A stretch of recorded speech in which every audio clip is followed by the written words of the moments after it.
प्रिय छात्रों, आज हम आप लोगों के सामने प्रैक्टिस सेट 20-20 क्वेश्चन का प्रैक्टिस सेट लेकर के आया हूं, जो विभिन्न कॉम्पिटिटिव एग्ज़ामों के लिए काफ़ी इम्पॉर्टेंट होगा।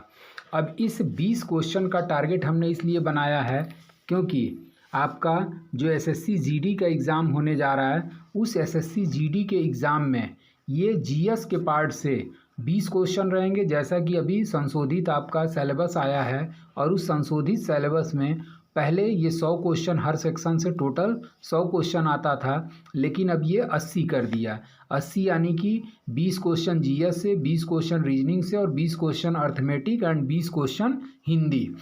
तो उसी 20 क्वेश्चन के सेट के रूप में मैं आप लोगों के सामने लेकर के आया हूँ, जो भिन्न भिन्न सेक्शन से आपके प्रश्नों का कलेक्शन रखा हुआ हूँ। अब इसमें जैसे कि थोड़ा सा अब ये एक तरीके से जीएस का पार्ट जो है आप लोगों के लिए टफ हो गया, क्योंकि 20 क्वेश्चन और लगभग आपका 10 से 12 टॉपिक आपके जीएस के पार्ट में आ जाते हैं। जैसे कि आपका कंप्यूटर हो गया, करंट अफेयर्स हो गया, पॉलिटी हो गया, हिस्ट्री हो गया, हिस्ट्री के 3 पार्ट, ज्योग्राफी हो गया। तो इस तरीके से मिला करके लगभग 12 सब्जेक्ट हो जाते हैं। अब 12 सब्जेक्ट में 20 क्वेश्चन छांटना काफ़ी ये आप लोगों के लिए टफ हो गया है कि पूरी किताब पढ़ना पड़ेगा और उसके बाद से एक एक क्वेश्चन आपको एक सेक्शन से 1 या 2 क्वेश्चन ही प्रोवाइड हो पाएगा। तो उसी को बेस बनाते हुए मैंने हर सेक्शन से इन क्वेश्चन का कलेक्शन आप लोगों के सामने प्रोवाइड करा रहा हूँ। अब क्वेश्चन नंबर 21, किस संधि से प्रथम विश्व युद्ध समाप्त हुआ। अब ये क्वेश्चन नंबर 21 आप सोच रहे होंगे कि बाकी के 20 क्वेश्चन कहाँ हैं। तो अपना अपना थोड़ा सा वो होता है कि 21, 51, 11, 1 इस तरीके से लोग स्टार्ट करते हैं। जैसे कि रूम वगैरह होटल वगैरह में जाते हैं तो सीधे 101 से आपके कमरे स्टार्ट होते हैं और 200 पार होता है, तो लोग सोचते हैं कि यहाँ पे 200 कमरे हैं। तो अपना अपना थोड़ा सा स्ट्रेटजी होता है। तो हमने इस बार 21 नंबर को ही चॉइस किया कि 21 शुभ होता है और ये हमारे लिए शुभ होगा या आप लोगों के लिए भी शुभ होगा। अब इसमें जो पहला क्वेश्चन 21वां नंबर का है कि किस संधि से प्रथम विश्व युद्ध समाप्त हुआ। अब इसका आंसर हो जाएगा आपका वर्सराय की संधि। और ये जो आपका प्रथम विश्व युद्ध हुआ था, इसके बारे में भी मैं थोड़ा थोड़ा डिटेल बता दूंगा कि हो सकता है कि इससे रिलेटेड क्वेश्चन जो मैं व्याख्या कर रहा हूँ उससे रिलेटेड क्वेश्चन आ जाए। तो हर क्वेश्चन का मैं व्याख्या भी हल्का फुल्का करता रहूँगा, जो मेन उसमें पॉइंट्स निकलते हैं। तो प्रथम विश्व युद्ध जो है वो आपका प्रथम विश्व युद्ध शुरू हुआ था 1914 से लेकर के 1918 तक। और ये प्रथम विश्व युद्ध 28 जुलाई 1914 से प्रारंभ हुआ था और 11 नवंबर 1918 तक चला था। और इसमें इस प्रथम विश्व युद्ध का जो प्रमुख कारण था या तात्कालिक कारण था, उसमें आपका ऑस्ट्रिया के राजकुमार की हत्या मानी जाती है। और इस युद्ध में लगभग आपके 37 देशों के द्वारा भाग लिया गया था। अब जब 37 देशों के द्वारा भाग लिया गया तो इस प्रथम विश्व युद्ध की जो समाप्ति हुई थी वो वर्सराय की संधि से समाप्त हुआ था, जो 28 जून 1919 को संपन्न हुई थी। ये जो संधि है ये कब कंप्लीट हुई थी, तो 28 जून 1919। तो इस तरीके से आपका इसमें से आप देख रहे होंगे कि कई क्वेश्चन निकल गए। पहला तो मेन क्वेश्चन का आंसर वायसराय हो गया और दूसरा है आपका कि प्रथम विश्व युद्ध कब प्रारंभ हुआ था, तो 1914 से लेकर के 18 तक। और डेट भी हमने बता दिया कि 28 जुलाई 1914 को प्रारंभ हुआ था और 11 नवंबर 1918 तक चला था। और समाप्ति की घोषणा वायसराय की संधि के परिणाम स्वरूप हुई और ये वायसराय की संधि जो है 28 जून 1919 को संपन्न हुई। अब आते हैं अगले क्वेश्चन पे कि बाबर ने तुजुक-ए-बाबरी नामक अपने संस्करण किस भाषा में लिखा था। तो इसका आंसर हो जाएगा तुर्की। और बाबर ने तुजुक-ए-बाबरी जो लिखा वो तुर्की भाषा में लिखा था। और बाबर का जो कार्यकाल है भारत में वो है आपका 1526 से लेकर के 1530 1930 ईस्वी तक। इसके पहले बाबर का जो जन्म हुआ था वो फरगना में हुआ था और इसके पिता जो थे उमर शेख मिर्ज़ा, और उमर शेख मिर्ज़ा की मृत्यु के पश्चात यह फरगना की गद्दी पर 1494 ईस्वी में बैठा था और उसके बाद से बैठने के पश्चात ये भारत में 1526 ईस्वी में पानीपत का प्रथम युद्ध इब्राहिम लोदी से लड़ा और इस बाबर की सत्ता भारत में स्थापित हो गई। और इस बाबर ने अपनी आत्मकथा तुजु के बाबरी जो है वो तुर्की भाषा में लिखा था। अब अगला क्वेश्चन आता है कि ब्रिटिश ईस्ट इंडिया कंपनी के शासनकाल में सदर दीवानी अदालत की स्थापना किसने किया था?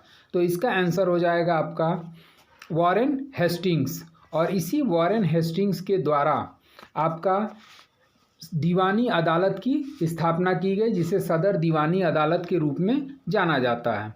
और ये इसकी स्थापना वॉरेन हेस्टिंग्स के द्वारा की गई और इसी वॉरेन हेस्टिंग्स के द्वारा अन्य महत्वपूर्ण कार्य किए गए। और इसका जो वॉरेन हेस्टिंग का काल है वो 1772 ईस्वी से है, 1772 ईस्वी से 1785 ईस्वी तक। तो इस तरीके से ये 1772 ईस्वी में बंगाल का गवर्नर बना और इसी के शासनकाल में आपका 1773 का रेगुलेटिंग एक्ट पारित हुआ था, 1773 का रेगुलेटिंग एक्ट। और इसी रेगुलेटिंग एक्ट के परिणाम स्वरूप ये जो वॉरेन हेस्टिंग्स था ये बंगाल का प्रथम गवर्नर जनरल बना, बंगाल का प्रथम गवर्नर जनरल। और ये भी आपके एग्जाम्स में क्वेश्चन पूछता है कि बंगाल का प्रथम गवर्नर कौन हुआ, उसके बाद से बंगाल का प्रथम गवर्नर जनरल कौन हुआ, तो ये वॉरेन हेस्टिंग्स हुआ। इसके जो अन्य महत्वपूर्ण कार्य जो इसने अपने कार्यकाल में किया वो ये है कि इसने बंगाल में द्वैध शासन का अंत कर दिया। उसके बाद से रेगुलेटिंग एक्ट इसके शासनकाल में पारित हुआ। उसके बाद इसी वॉरेन हेस्टिंग्स के शासनकाल में भारत में कलकत्ता में सुप्रीम कोर्ट की स्थापना भी की गई थी और इसके साथ साथ कलकत्ता में इसने सरकारी टकसाल की भी स्थापना किया। ये सारे पॉइंट्स आप वीडियो देखते समय अपने कॉपी पे नोट कर लेंगे तो वो ज़्यादा बेहतर होगा। अब अगले क्वेश्चन पे हम लोग आते हैं और अगला क्वेश्चन आपका है कि शिवाजी ने कितनी बार सूरत को लूटा? शिवाजी ने सूरत को कितनी बार लूटा? तो इसका आंसर हो जाएगा आपका 2 बार। और ये शिवाजी जो मराठा साम्राज्य के शासक थे और इसी मराठा साम्राज्य के शासक शिवाजी के द्वारा सूरत को 2 बार लूटा गया था। अब 2 बार में कब कब लूटा था? तो एक आपका हो जाएगा 1664 ईस्वी, और 1664 ईस्वी में इसने पहली बार सूरत को लूटा और लगभग 1 करोड़ रुपया इनको प्राप्त हुआ था। और उस समय सूरत की कोठी के जो अध्यक्ष थे वो जॉर्ज आक्साडाइन, ये भी पॉइंट आप नोट कर लीजिएगा, जॉर्ज आक्साडाइन। तो पहली बार जब इसने सूरत को लूटा था तो उस समय सूरत की कोठी के अध्यक्ष सर जॉर्ज आक्साडाइन थे।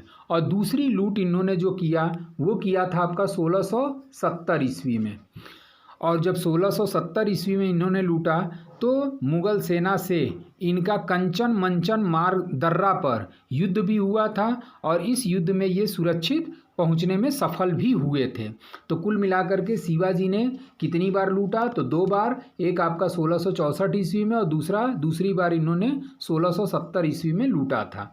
अगला क्वेश्चन ये है कि भारत के संविधान की 8वीं अनुसूची में भाषाएं हैं, तो आंसर हो जाएगा आपका 22। और वर्तमान में संविधान के 8वीं अनुसूची में कुल भाषाओं की संख्या 22 है।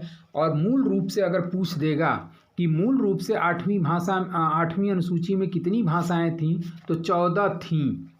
और मूल रूप से का मतलब ये हो गया कि जब हमारा संविधान लागू हुआ था, संविधान जब बन करके तैयार हुआ 26 नवंबर 1949 को और जब लागू हुआ 26 जनवरी 1950 को, तो मूल रूप से 14 भाषाएं 8वीं अनुसूची में शामिल थीं और बाद में इनको संविधान संशोधन के तहत बढ़ाते हुए इनकी कुल संख्या 22 कर दी गई। और ये भी टॉपिक हमने इंडियन पॉलिटी के अनुसूची वाले टॉपिक में पूरा इसको डिटेल हम बता चुके हैं, और संविधान संशोधन वगैरह किस संविधान संशोधन के अंतर्गत किया गया, और इस पे जिन जिन भाषाओं को बाद में ऐड किया गया 8 भाषाओं को, उसका ट्रिक भी आपको उस वीडियो में प्रोवाइड हो जाएगा। अब आते हैं क्वेश्चन नंबर 26 या अगले क्वेश्चन पे कि भारतीय संविधान के किस अनुच्छेद में मुख्यमंत्री के कार्यों को परिभाषित किया गया है। तो आंसर हो जाएगा अनुच्छेद 167, और इसी अनुच्छेद 167 में मुख्यमंत्री के कार्यों को परिभाषित किया गया है, और इसमें मुख्यमंत्री का ये कर्तव्य बनता है कि वो विधायन से संबंधित या राज्य मंत्रिपरिषद से संबंधित सभी निर्णयों या सभी कार्यों की जानकारी राज्यपाल को प्रदान करे। जैसा कि आपका संविधान के 78 में है, और संविधान के 78 में ये कहा गया है कि केंद्रीय मंत्रिमंडल का ये परम कर्तव्य है या प्रधानमंत्री का ये परम कर्तव्य है कि वह मंत्रिमंडल संबंधित सभी सूचनाओं की जानकारी राष्ट्रपति को प्रदान करे। अब आते हैं क्वेश्चन नंबर 27 पे कि भारत में किस राज्य की सबसे लंबी तटरेखा है। तो इसका आंसर हो जाएगा आपका गुजरात, और ये गुजरात की सबसे लंबी तटीय रेखा है, जो कि इस तटरेखा की लगभग लंबाई 1600 किलोमीटर है। जबकि दूसरा स्थान अगर पूछ देगा तो गुजरात के बाद से दूसरा तटीय सबसे लंबी रेखा जो है वो एपी की है। एपी बोले तो आंध्र प्रदेश। तो इस तरीके से गुजरात पहले स्थान पे और दूसरे स्थान पर तटीय रेखा वाला सबसे लंबा राज्य आपका आंध्र प्रदेश। अब आते हैं क्वेश्चन नंबर 28 पे, और क्वेश्चन नंबर 28 है कि किस राज्य में लेटेराइट मिट्टी पाई जाती है। तो आंसर हो जाएगा आपका केरल, और ये जो केरल है इस केरल में लेटेराइट मिट्टी प्रचुर मात्रा में पाई जाती है, और इस लेटेराइट मिट्टी में कौन सी खेती के लिए ये उपयुक्त मानी जाती है। तो ये चाय, कहवा और काजू, चाय, कहवा और काजू नामक फसल के लिए लेटेराइट मिट्टी सबसे उपयुक्त मिट्टी मानी जाती है। अब आगे आते हैं हम लोग आगे के क्वेश्चन पे। तो बादल फटने से क्या अभिप्राय है। तो बादल फटने से क्या अभिप्राय है, इसका आंसर हो जाएगा भयंकर तूफान के साथ असाधारण रूप से बारिश होना। अब इसमें बादल फटना क्या होता है कि देखिए, जब होता ये है कि जब बादल भारी मात्रा में आर्द्रता को लेकर के आसमान में चलते हैं और उनकी राह में किसी प्रकार का कोई व्यवधान या अवरोध उत्पन्न होता है, तो इसकी तीव्रता से संघनन होता है, और जब तीव्रता से संघनन हो जाता है तो उसे विशेष क्षेत्र में कुछ ही मिनटों में मूसलाधार बारिश, भयंकर बारिश होती है, और इतनी भयंकर बारिश होगी कि बाढ़ जैसी स्थिति आ जाती है, और इसी चीज़ को बादल फटना वाली घटना कहते हैं। अब आते हैं हम लोग आगे के क्वेश्चन पे, और अगला क्वेश्चन ये है कि हाल ही में किस राज्य ने ग्रामीण आजीविका पार्क स्थापित करने की घोषणा किया। तो आंसर हो जाएगा आपका छत्तीसगढ़, और ये अभी करंट अफेयर्स का क्वेश्चन है कि हाल ही में छत्तीसगढ़ सरकार ने ग्रामीण आजीविका पार्क स्थापित करने की घोषणा किया है। अगला क्वेश्चन आपका साइंस से रिलेटेड है कि गैमेक्सेन का रासायनिक नाम क्या है। तो आपका आंसर हो जाएगा बेंजीन हेक्साक्लोराई, और ये बेंजीन हेक्साक्लोराई जो है, क्लोराई की जगह पे ये ड होना चाहिए, ड छूट गया है, तो ये बेंजीन हेक्साक्लोराइड जो है गैमेक्सिन का रासायनिक नाम होता है, और इसका उपयोग जो है पौधों में कीटों के संरक्षण के लिए किया जाता है, और भारत में यह रसायन एक तरीके से अब प्रतिबंधित कर दिया गया है। तो गैमेक्सेन का रासायनिक नाम बेंजीन हेक्साक्लोराइड है, जो कीटों और पौधों को संरक्षण के लिए किया जाता है। अगला क्वेश्चन, गन्ने की लाल सड़ांध किसके कारण बनती है। तो इसका आंसर हो जाएगा आपका कैलोट्रोट्राइम फैलकेटम। इसका आंसर ए हो जाएगा कि गन्ने में जो लाल सड़ांध आती है वो कैलोट्रोट्राइम फैलकेटम के कारण होती है, और इसमें गन्ने की जो ये अगर जब ये रोग होता है तो एक तरीके से गन्ने की पत्तियां पीली पड़ जाती हैं और गन्ने का भीतरी उत्तक जो है वो रेड कलर का दिखाई देने लगता है। तो गन्ने की जो लाल सड़ांध है वो कैलोट्रोट्राइम फैल्केटम से पाई जाती है। अब आते हैं अगले क्वेश्चन पे, और अगला क्वेश्चन ये है कि उस समय पूर्ण आंतरिक परावर्तन नहीं हो सकता जब प्रकाश, इसका आंसर हो जाएगा आपका पानी से होकर कांच में जाता है। मतलब पानी से होकर के जब कांच में जाएगा तो उस समय पूर्ण आंतरिक परावर्तन कभी भी नहीं हो सकता। ये साइंस का क्वेश्चन है। अब आते हैं क्वेश्चन नंबर 34 पे कि पारिस्थितिकी तंत्र शब्दावली सबसे पहले किसने प्रस्तुत किया। तो ये आपका स्टैटिक जीके के रूप में क्वेश्चन हो गया और इसका आंसर हो जाएगा NG टैंसले। और ये NG टैंसले ने सबसे पहले पारिस्थितिकी तंत्र शब्दावली का प्रयोग किया। और ये कब किए थे, तो ये किए थे 1935 में। और उसी 1935 में आर्थर जॉर्ज टांसले इनका पूरा नाम है और इन्हीं के द्वारा पारिस्थितिकी तंत्र का शब्दावली का सबसे पहले प्रयोग किया गया और ये एक वनस्पति शास्त्री थे। अब आते हैं क्वेश्चन नंबर 35 कि वैट किस पर लगाया जाता है। तो वैट जो है, वैट की शार्ट नेम होता है VAT, वैल्यू एडेड टैक्स। और ये जो मूल्य वर्धित कर या वैल्यू एडेड टैक्स है, ये जब लागू हुआ था तो इसको भी देख लीजिए, नोट कर लीजिएगा कि ये 1 अप्रैल 2005 को ये लागू किया गया था। 1 अप्रैल 2005 को ये लागू हुआ। और वैट क्या है ये भी क्वेश्चन आपकी परीक्षाओं में पूछा जा चुका है। तो वैट जो है एक अप्रत्यक्ष कर है। वैट क्या है, तो एक अप्रत्यक्ष कर है। और ये सबसे पहले किस राज्य में लागू हुआ था, तो वैट जो है सबसे पहले हरियाणा राज्य में लागू हुआ था। तो वैट पे एक तरीके से आपका 3-3, 4-4 क्वेश्चन हो गया। इसका आंसर हो जाएगा C कि उत्पादन और बिक्री के सभी चरणों में वैट लागू होता है। और ये 1 अप्रैल 2005 को एक अप्रत्यक्ष कर के रूप में सर्वप्रथम हरियाणा राज्य में लागू किया गया। अब आते हैं क्वेश्चन नंबर 36 कि राष्ट्रीय आय का परिकलन निम्नलिखित में से एक को छोड़कर अन्य सभी तरीकों में किया जा सकता है। तो इसका आंसर हो जाएगा आपका सभी प्रकार के बचत का योग। मतलब राष्ट्रीय आय की परिकल्पना निम्नलिखित में एक को छोड़कर सभी तरीकों से किया जाता है। तो आंसर हो गया सभी प्रकार की बचत का योग, जबकि बाकी इसमें क्या है, सभी तरीके शामिल हैं। अब ये जो राष्ट्रीय आय से अभिप्राय है, तो राष्ट्रीय आय के बारे में थोड़ा सा समझ लीजिए कि एक वर्ष में आर्थिक क्रियाओं के फलस्वरूप जो भी उत्पादित अंतिम वस्तुओं एवं सेवाओं का जो भी मौद्रिक मूल्य का योग होता है वही आपका क्या कहलाता है, राष्ट्रीय आय के रूप में जाना जाता है। तो इसमें बचत नहीं शामिल होता, बाकी सारी चीज़ें शामिल होती हैं, क्योंकि परिभाषा हमने अभी बताया कि एक वर्ष में 1 ईयर्स या एक वित्तीय वर्ष में आर्थिक क्रियाओं के फलस्वरूप उत्पादित जो भी अंतिम वस्तुएं हैं एवं सेवाओं के मौद्रिक मूल्य के योग से होता है, इसे राष्ट्रीय आय के रूप में जाना जाता है। अब आते हैं क्वेश्चन नंबर 37 कि हाल ही में बीज के वितरण के लिए ब्लॉकचेन टेक्नोलॉजी का उपयोग करने वाला भारत का पहला राज्य कौन सा है।